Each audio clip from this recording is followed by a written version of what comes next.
Hi అండి, welcome to RK food and tech. మనం వచ్చేసాం సువర్ణగిరి అండి. ఇది భువర్ణగిరిలో ఉంటుంది. ఎలా వచ్చాననేది ఈ వీడియో లాస్ట్లో చూపించాను చూడండి. ఇది తెలంగాణలోనే అతి పెద్ద వెంకటేశ్వర స్వామి టెంపుల్ అండి. అడుగడుగున గోవింద నామాలతోటి, మేళ తాళాలతోటి, ఆ లైటింగులతోటి, అక్కడున్న పాజిటివ్ వైబ్కి జీవితంలో ఒక్కసారైనా ఈ గుడి చూడాలనే అంతగా వందల మంది కోరుకుంటున్నారు. దాంట్లో నేను ఒకడిని. ఇక్కడ మనం సాయంత్రం పూట 4ంటికి అలా వచ్చారంటే మీరు ఓన్ వెహికల్ ఉన్న సూపరు, బస్సులు కూడా అవైలబిలిటీలో ఉంటాయి. పెద్ద పెద్ద పార్కింగ్ ఏరియా ఉంటుంది. అడుగడుగున హిందుత్వం ఉట్టిపడేలా అసలు వాళ్ళు చేసిన డెకరేషన్స్ కానీ, ఆ కాషాయ రంగు జెండాలు కానీ, ఇంకా గుడి నైట్ టైం లైటింగ్ అయితే ఆకాశంలో నుంచి నక్షత్రాలు ఊడి స్వామివారి గుడి చుట్టూ అలంకరణ ఇచ్చారా అన్నట్టుగా ఉంటుందన్నమాట. ఇంకా ఇక్కడున్న ఎంట్రన్స్లో దశావతారాలు విగ్రహాలకి పెట్టిన లైటింగ్ అయితేనండి లేటెస్ట్ ఎక్విప్మెంట్. ఎందుకు చెప్తున్నానంటే శిల్పాలే కలర్లో మారుతున్నాయా అన్నట్లుగా ఉంటాయి అన్నమాట. అసలు మనకి తెలంగాణలో ఇంత పెద్ద వెంకటేశ్వర స్వామి టెంపుల్ కట్టడం, ఖర్చు పెట్టడం ఒక ఎత్తైతే అది కుదరటం, అక్కడికి వెళ్తే మళ్ళీ మళ్ళీ వెళ్ళాలనిపించటం, ఇది అసలు సూపర్ అనమాట. ఇంకా గుడి మాడవీధుల్లో పెద్ద పెద్ద విశాలమైన రోడ్లండి. ఇంకా అక్కడున్న ఎదురుగా కనపడుతున్న స్ట్రీట్ లైట్స్ ఉన్నాయి చూసారా, అక్కడ కూడా గోవింద నామాలతోటి డెకరేట్ చేసిన విధానం అయితే సూపర్ అనమాట. ఇంకా పక్కనే శ్రీవారి పెద్ద పెద్ద పాదాలైతే నిజంగా భూమి మీద ఆయన కాలు పెడితే ఆయన పాదం ఎంత పెద్దదిగా ఉంటుందో అంత రియలిస్టిక్గా ఉంటుందన్నమాట. టెంకాయలు అక్కడే అమ్ముతారు, మీరు తీసుకెళ్ళినా పర్లేదు. ఆ పాదాల మీద కొట్టకుండా ముందు ఒక రాయి ఉంటుంది, అక్కడ కొట్టండి సరేనా. ఇది గుడి మనందరిది, పరిశుభ్రంగా ఉంచుకోవాలి. ఎక్కువ రోజులు మన భావితరాలకు కూడా చక్కగా మనం అందియాలనే మనసుతోటి వెళ్ళండి.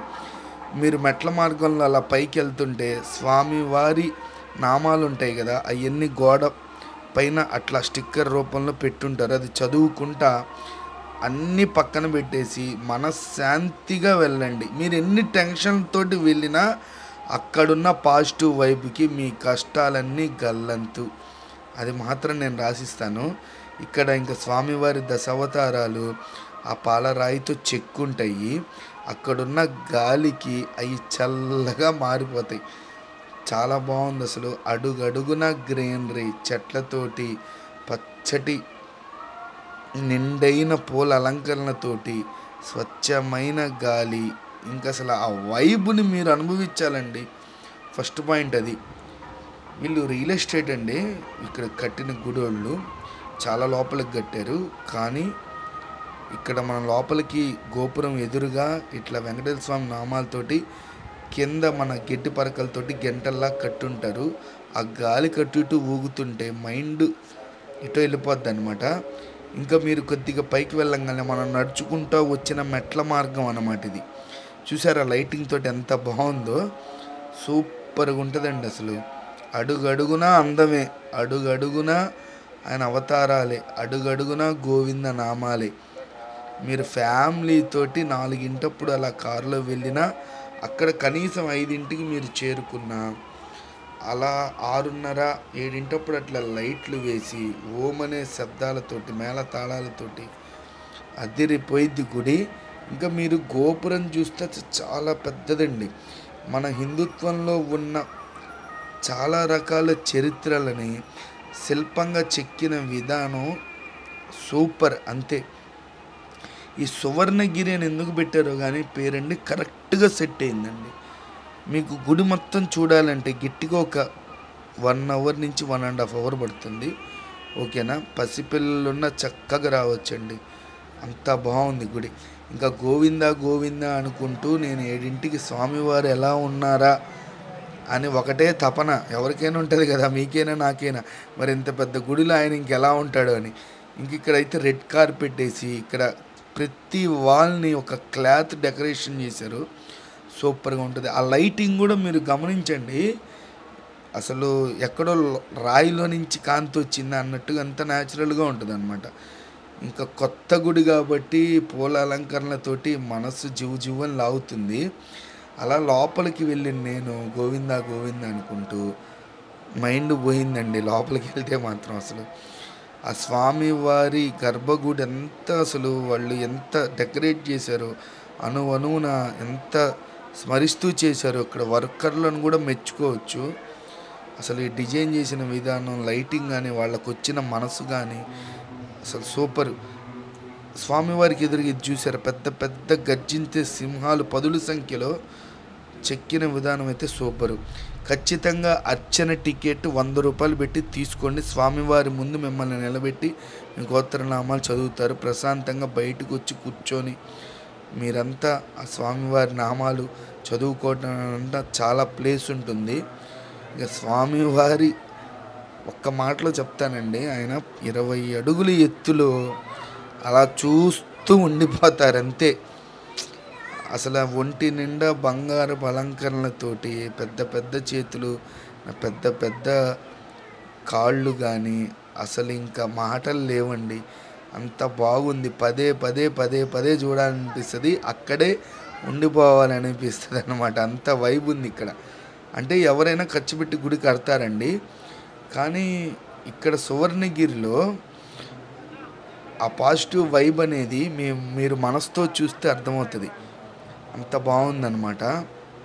ఇంకా గుడి చుట్టూరు రాముల వారి చరిత్ర, శ్రీకృష్ణుని చరిత్ర, అమ్మవారి చరిత్ర, అట్లా హిందుత్వం ఉట్టిపడేలా మన చరిత్రని మళ్ళీ మనం మర్చిపోకుండా గుర్తు చేసేలా చెక్కారనమాట. ఇంకా అక్కడ మీకు విమాన వెంకటేశ్వర స్వామి దర్శనం ఇస్తారు. అక్కడ 99 ప్యూర్ గోల్డ్ తోటి కళ్ళ ఆడిపోతుంటాడు. అక్కడే అద్దాల మండపం కూడా ఉంటుందండి. అద్దాల మండపం వాళ్ళని అడిగితే అట్లా కట్టను తీసి మీకు చూపిస్తారు. చాలా బాగుంటుంది, చూడండి. ఇక్కడ ఉత్సవాలు కూడా జరుగుతాయంటే అక్కడ మీరు ఏ కార్యక్రమాలు జరుగుతాయి, లడ్డు ప్రసాదాలు, స్వామివారికి పచ్చకర్పూరం దేహం మీద ఉంటుంది కదా, ఆ పచ్చకర్పూరంతో ప్రసాదం చేస్తారని అన్నారు. ఇక్కడే కొద్దిగా ముందుకు వస్తే ఇట్లా పెద్ద కోనేరులాగా ఉంటుంది, అది చూడొచ్చు. ఇంకా ప్రతి గోపురం మీద ఇట్లా శిల్పాలు చెక్కిన విధానం అద్భుతం. మీకు ప్రతి గోడకి ఆయన నామాలతోటి, చుట్టూరు పచ్చదనంతో కొద్దిగా నడుచుకుంటూ వెళ్తే చల్లటి గాలి మనల్ని చాలా బాగా పలకరిస్తుంది. ఇంకా పక్కనే ఆంజనేయ స్వామి విగ్రహం కొన్ని వందల అడుగుల దర్శనమీయటమే కాకుండా ఎక్కడా లేని విధంగా ఇప్పుడు రెడీ అవుతుంది. ఈ ఆంజనేయ స్వామి వెనక వైపు ఒక పెద్ద లిఫ్ట్ ఉంటుందండి. ఆ లిఫ్ట్లో అలా పైకి వెళ్ళి వాళ్ళు పూజారులు అట్లా 100 అడుగుల పైనుంచి అభిషేకం చేస్తారంట. ఇంకా అభిషేకం చూస్తే మన జన్మ ధన్యమే. అంత పెద్ద విగ్రహానికి కొన్ని వందల లీటర్ల పాలు పోస్తుంటే తల ఎత్తుకొని చూస్తే ఇంకా ఏ విధంగా ఉంటుందో మీ ఊహలకి ఆలోచించండి. కొద్దిగా ఇటు పక్కకు రాగానే అసలు గాలి ఎంత చల్లగా, అమ్మ ప్రేమలాగా, అమ్మ ఒడిలాగా కమ్మగా మనల్ని పలకరిస్తూ ఉంటుంది. ఇంకా ఈ గుడిని ఏ యాంగిల్లో చూసినా, ఎటు నుంచి చూసినా ఒక్కో చోట ఒక్కో అందంగా ఉంటుంది. నేను ఇవన్నీ ఎందుకు చెప్తున్నానంటే మీరు ఈ వీడియో చూసి చూడలేని వాళ్ళకు చూపించి వాళ్ళు పొందే ఆనందమే నాకు ఆశీస్సులుగా నేను భావిస్తానన్నమాట. అందుకని ఇంకా గుడికి ఎలా వెళ్ళాలనే మ్యాటర్కి వచ్చేస్తే నేను ఉప్పల్ వచ్చానండి, ఓకేనా. ఉప్పల్లో మనకి స్కై వాక్ ఉంటుంది కదా చుట్టూరు. ఇక్కడ మనకి ఆర్టీసీ వాళ్ళు మైక్లో చెప్తుంటారు, వాళ్ళని వెళ్ళి అడిగితే ఎదురుగా ఉంటుంది. బస్ స్టాప్లో మనకి మిడిల్లో బస్సులు వస్తాయి అన్నమాట. భువనగిరికి ప్రతి అరగంటకి గంటకి ఉంటుంది. మీకు వెళ్ళే మార్గంలో మెట్రో కూడా రెడీ అవుతుంది, అది గమనించవచ్చు భువనగిరికి వెళ్ళే దారిలో. ఇంకోటి వచ్చేసరికి మీకు సొంత వెహికల్ అంటే ఇంకా సూపర్.